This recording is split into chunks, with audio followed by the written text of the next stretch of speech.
Hello. I got a kind of a fun update. Slowly been pounding through this EXP here. This is that 1982, what I call the Greenie, because it was originally the 82 metallic green underneath what I presume is like a Mako paint job, something like that. Someone did put a bubble hatch on it, but recent news, we've swapped the taillights out, what were black ones. Probably from the same cart that the hatch came from. That'd have to be an LN7 or an 84 to 88 EXP. But all that's been swapped over to more 82 stuff, except for the hatch.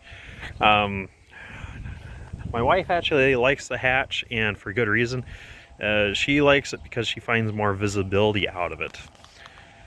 So you can see out of the notch back, there's not as much glass surface area.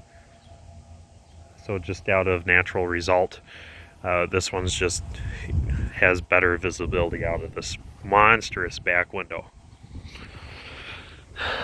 She's not too concerned of privacy because this guy is tinted really good. You know, you can barely see my shiny gauge cluster bezel inside that glass. But this is just going to be something fun for her to take back to work and then take with my blue one to car shows. So what have we been up to? Well,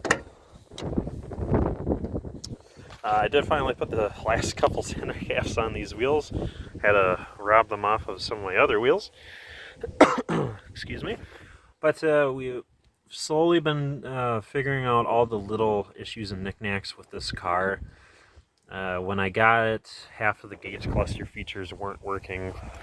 The doors were swapped around with doors from a red car. And I had the red car, which had these blue doors on there, so we swapped those around. So this car has its doors back. It also put both of these seats in.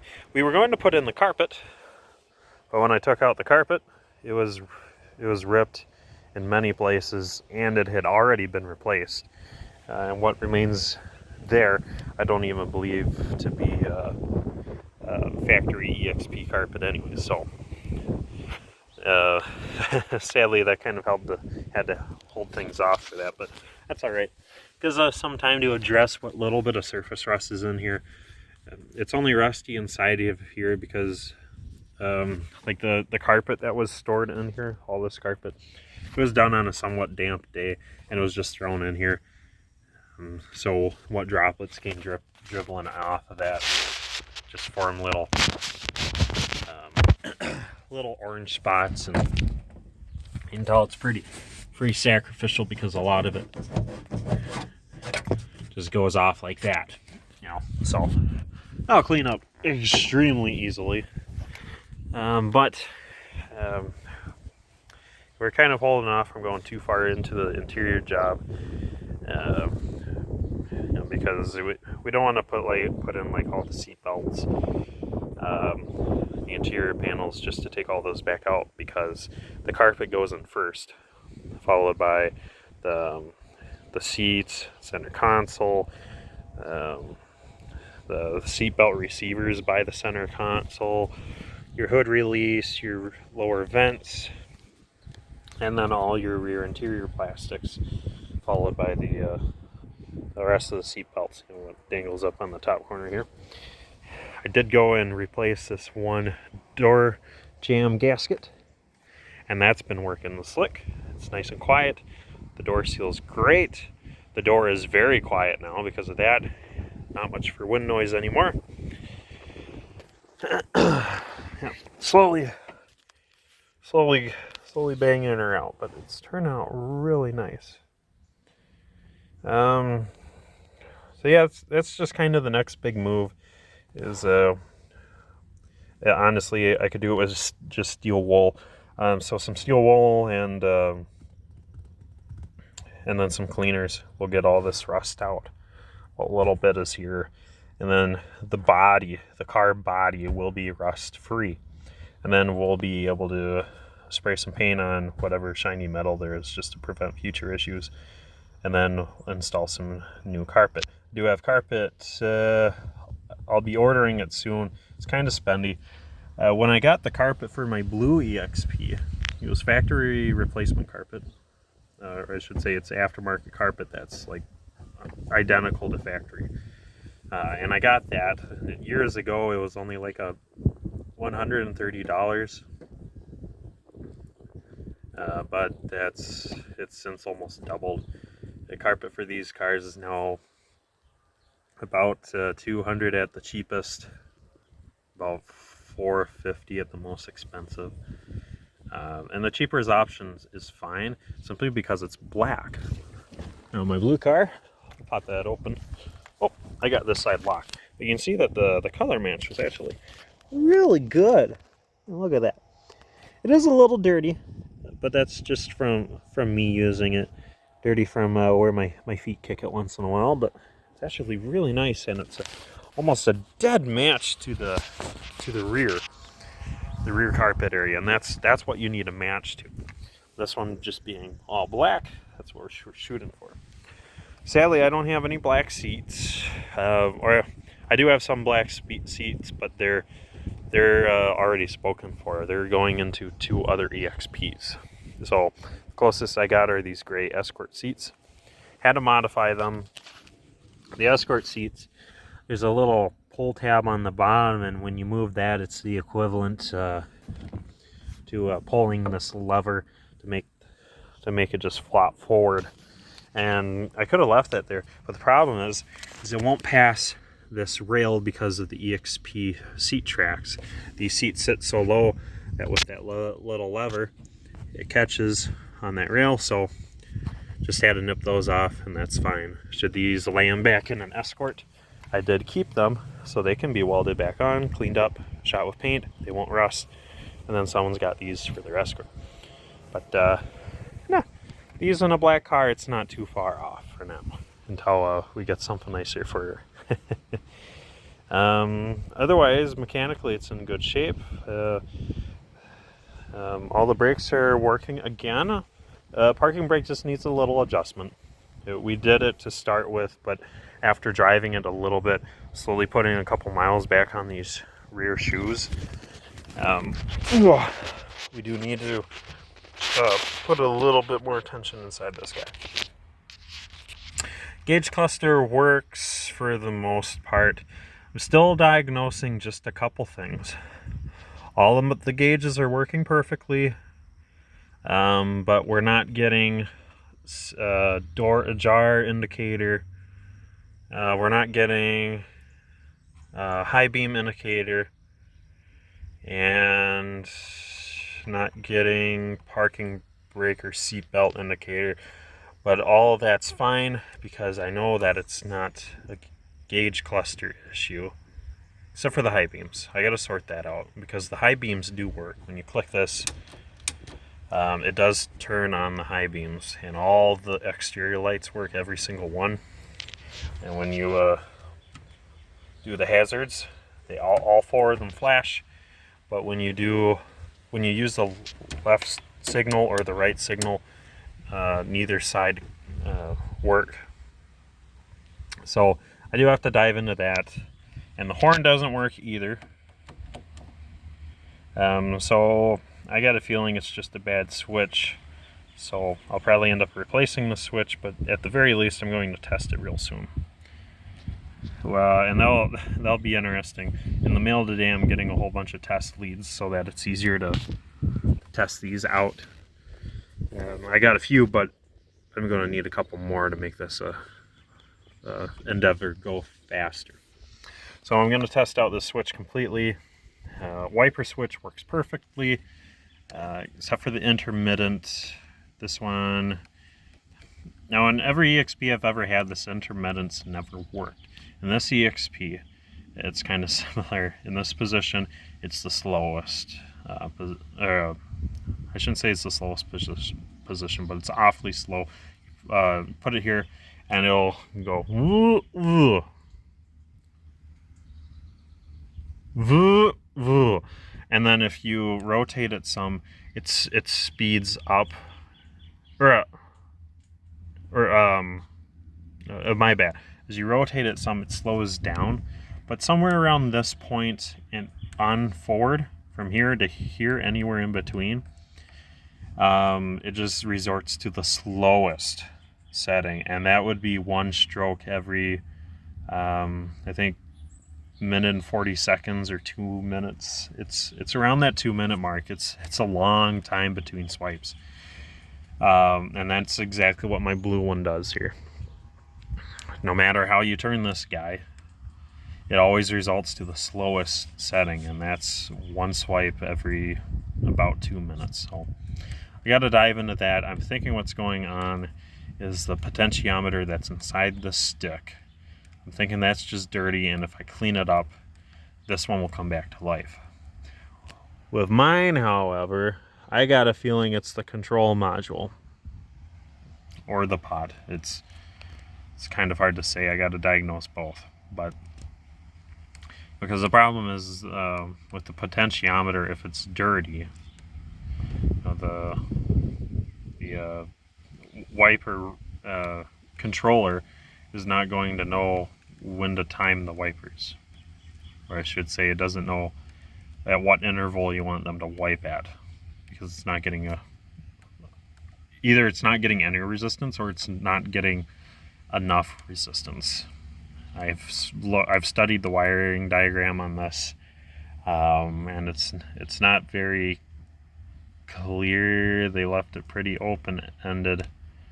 I think when you have it set to this position, the normal mode, it sends current straight through the potentiometer, but as you turn this, the wiper moves away from one of the lugs on the potentiometer, so then it's using the pot's wiper strip resistance. So as you turn this, you get more resistance. So that's what I'm thinking. But I don't believe there's a way to actually disassemble these, so cleaning that pot's going to be a turd. But in the meantime, I can at the very least put a ohm meter up to this and see what I get for resistance as I turn that knob. If I see a flutter, as in like I see 200 ohms and it just goes straight to 0, or straight to 1 ohm, and then it goes back to like 185, that's an obvious sign that there's a dirty spot on the resistive strip, or a spot of the strip that's just completely gone. It's lost whatever contacts it has at that spot. So anywho, we got that going on for us. But yeah, since the horn's not working, and its high beams aren't lighting up on the dash, even though they light up outside, and this doesn't move either of the signals, even though the hazard switch works both of them. I'm thinking that the switch is bad, but we'll be testing that out here. Anyhow, it does need a new stock too, so it's going to get that. I'm going to get a nice pretty stock in here. I just got to find one somewhere. Most of mine are in pretty rough shape. The only way they stay nice is if they stay out of the sun and like have minimal use, but a lot of them are used a lot and see a lot of sun, so not much to say there. Next big stuff for this guy will be sound system. The radio that was in this thing, I tried turning it on one day, and nothing happened for 2 seconds, and by the 3rd second I actually saw a small plume of smoke come rolling out from inside the dash. I'm like, nope, turn that off. I yanked the faceplate, and then I snipped all the wires. Someone had some real heavy gauge wires going into the back seat where they must have had like a sub box or something. So snipped all of that, removed every single speaker wire except for the 2 in the dash here. But these 2 speakers are going to get replaced. They're not stock, and I don't want them to be stock, but these guys are awfully old. I doubt they're going to sound good if they're even A-okay, because I'm guessing they're blown. And I didn't get any sound out of the system before, but who knows. Anyhow, they're too ugly to leave in here. I mean, because the the speaker grills that go over these, they're louvered like the center one here. You can kind of see extra black spots from where you can see down inside the dash here. So we're going to replace these with nice ones that will sound nice and look good. And then after that, we have speakers to put in the rear yet. I just got to get some speaker grills, paint them black. And then, yeah, put in all these other interior panels and seat belts, and this thing will be all good to go. The engine does seem to have some blow-by to it. Not a lot, but enough for me to know that it's getting a rebuild in the future. And everything I own, it gets an engine rebuild someday. But this one's probably going to happen sooner than later, and that's fine. I'll be able to take what I call the 81 spec engine out and put in the 1.6 high output engine in its place. They'll have 10 horsepower more on paper. In reality, it's probably more than that. It feels like a bunch. But fuel economy is the same, so we're just going to do that conversion, whatever it takes.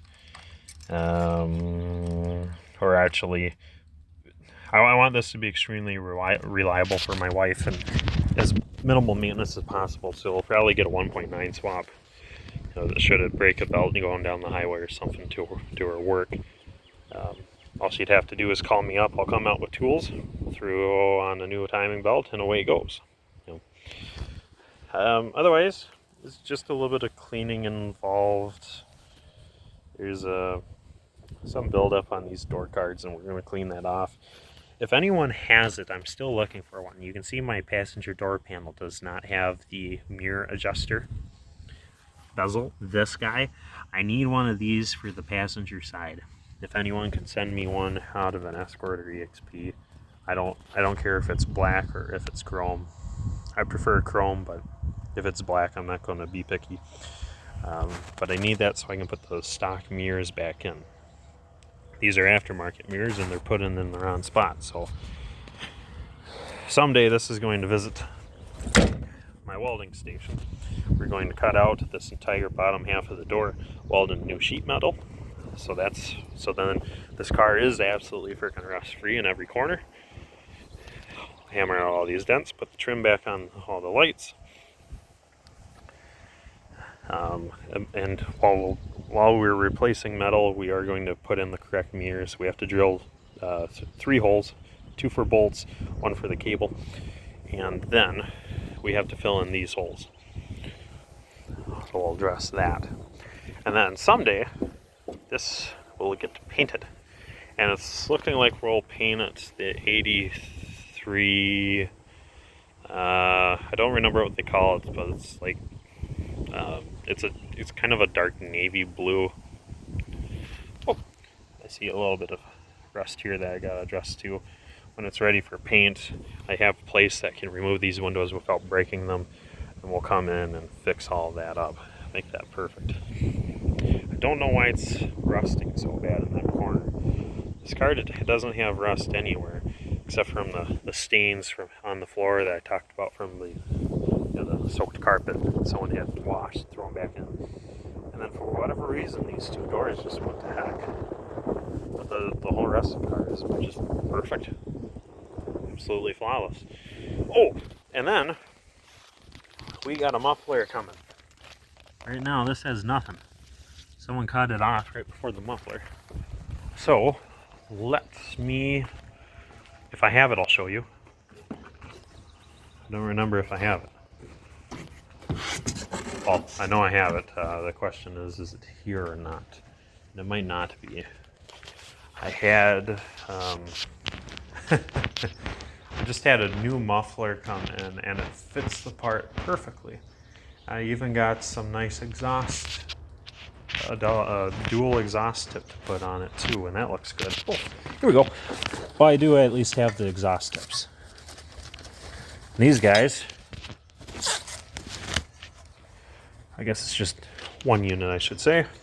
This looks all right. For how cheap it was, It was like $20, $30. I'm fine with that. But from here, I'd say that looks pretty nice, eh? Like it a little bit more. Actually, I like it a lot more than this dang tractor style downturn crap I have here. I'd much rather it be like this, right? Right? I'm not delusional. This is the way to go. This is so the way to go. And you look up inside. Oh, yeah, here we go. Let's get a good camera angle on. You can see this fits the oval opening working perfectly. So it was made to be. The only sticky thing is the diameter is about 1/4 inch more than I need it to be.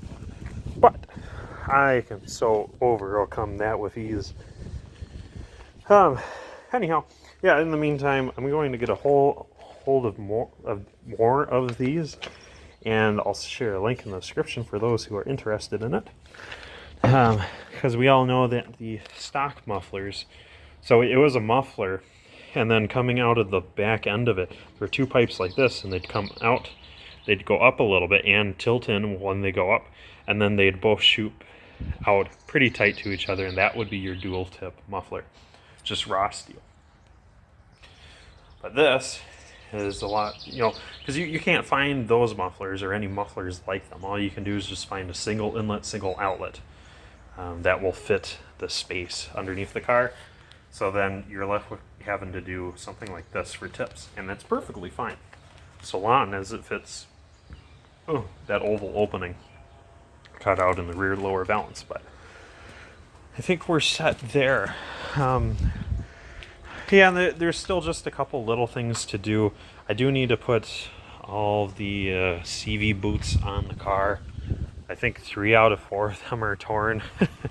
But I do have 2 loose axles that have good ones. So we're just going to throw those in. Somebody went through them, so I don't have to. And then when those come in, these 2 are going to get rebuilt. New CV boots, new grease. And then they'll be ready to rock and roll for another 81 to 83 car. But yeah, this is getting super excited. Somewhere I gotta find my sun visors for this too. Hopefully they're not missing or shot. If they're missing, it's because they were shot. But yeah, black sun visors. If worst case scenario, I can get them from a Mustang in black. They'll be a little longer, but that's fine.